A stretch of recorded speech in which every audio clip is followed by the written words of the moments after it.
Hey everybody, it's Joe from Papa Jobo's, and today Mark Wahlberg just became one of my favorite people. I just read an article about his new movie and what he had to say about cancel culture. Let's look into it. Actor Mark Wahlberg ripped into cancel culture for its toxic gracelessness by denying people mercy with no hope for redemption. Speaking with Faithwire about his upcoming movie, Father Stu, the true story about boxer turned priest Stuart Long, Wahlberg, who has spoken at length about his newfound Catholic faith, said that cancel culture causes people to lose hope and have no faith. And it does. This movie has a very clear message that we are not going to give up on people, Mark Wahlberg said. We are not going to turn our backs on people because of mistakes that they have made. We are going to tell people and encourage people that nobody is beyond redemption and that we support you, we love you, we accept you for who you are. There's nothing worse than when somebody realizes that people don't care. What an awesome message from somebody who is clearly an awesome guy. If you look at a lot of my videos, I talk about redemption all the time. Redemption is part of life. I don't care how you get there. I don't. As long as it is good for the other people around you, as long as it is healthy, and as long as you are truly feeling redeemed, that is good. A lot of people do it through religion.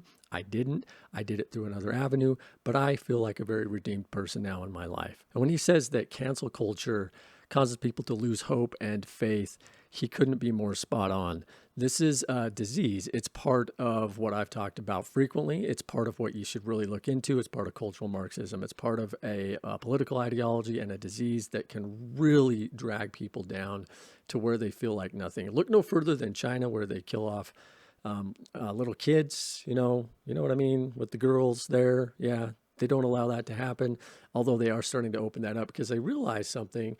Oh, we don't have a very big population of women, and therefore we don't have a lot of guys getting married. And because of that, a lot of people over in China have lost hope and faith in life. A lot of people here are starting to feel that way. Cancel culture is simply when somebody does something that is deemed irredeemable in the eyes of the Twitter mob or the woke left or the extreme leftists. And there's a few people on the right who do it too. I'm not playing sides here. A lot more of it's on the left. But dude, there are a couple of YouTubers out there who are on the right who are just as vile and nasty, and I don't sub to them. But they cause people to really lose hope through name calling. No one likes being called names. I've said it so many times. Sticks and stones may break my bones, but names will never hurt me is bullcrap. People do not like it. Go experiment with it. See how many times you get slapped in the face. It'll happen.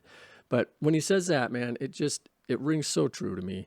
You can't force your views on everybody. You can talk about them and see if people will come listen. But to force them to do what Disney is trying to do in Florida, to do what the Biden administration is trying to do with inflation, to do what they're trying to do with the cover up of Hunter's laptop. Even the mainstream media is now acknowledging that, which we've been saying for years. I mean, that is a part of cancel culture which is disgusting, where if you point out the truth about something, you are then called names, demonized, dehumanized, and it goes right in to cultural Marxism. Gramsci style cultural Marxism, which is communism. Look into it if you haven't. I strongly encourage it. When he says there's nothing worse than when somebody realizes that people don't care. Yeah, man.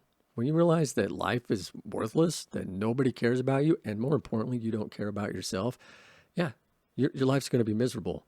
And a lot of people are in that state on the left, and they just lash out at everybody. It needs to stop. Just come talk to people, man. My door's open. I'll talk to you any day of the week. I'll throw you on a podcast because I'm going to be moving towards that, and I'll vlog with you. I'll talk to you. I don't care who you are. I'll at least chat with you. Further down in the article, he did an interview in 2017 following Trump's election in which he said, it just goes to show you that people aren't listening to that anyway. They might buy your CD or watch your movie, but you don't put food on their table. Listen to this, Hollywood. You don't put food on our tables. You don't pay their bills. Nope, you don't. You live extravagant, disgustingly extravagant lifestyles. So yeah, when he talks about a lot of Hollywood is living in a bubble, they're pretty out of touch with the common person, the everyday guy out there providing for their family. Not pretty out of touch, wildly out of touch at this point. This is 2017 he said this. Think about that. It's 5 years later. I was saying this kind of thing back around 2000, around the turn of the century. around the turn of the century, kids. That's when I was saying this stuff. And man, was I called a lot of names for it. But now people are waking up to it. They see that cultural Marxism isn't just seeping in, it is going full bore. We are in it. And what I love seeing is that people are fighting back. I love seeing that Mark Wahlberg, I don't know if he got red pilled. I don't know what his politics were before this, but it seems like he did. And that's a really, really good thing. And listen to how he words it, man. There's no vitriol. There's no anger. There's no just, I hate you guys. Like I said, you get it from the right as well, and the left. Look, let's calm down just a little bit, come together and talk about this stuff. Cancel culture is one of the most toxic things on the face of the planet. And here's why. You can't cancel everybody who makes a mistake. If you do that, you literally cancel the world, because everybody on earth is going to make mistakes. Get it through your heads. As you're trying to cancel people, you are making a mistake that you should apologize for. It needs to stop. But like I said, it is just a branch of cultural Marxism, and we need to stop it. Mark Wahlberg, you got my respect. I'm Papa Jobo. Please help me grow this thing. Like, share, subscribe, comment. I got a lot of plans for it, but I need your help to do it. So please, if you don't mind, just hit that subscribe button. Even if you don't watch every video, even if you don't like me. I'm telling you, if you don't like me, I will have you on my show. No problem. But yeah, let me know down in the comments what you think about this. And like I said, I'm Joe from Papa Jobo's. Peace.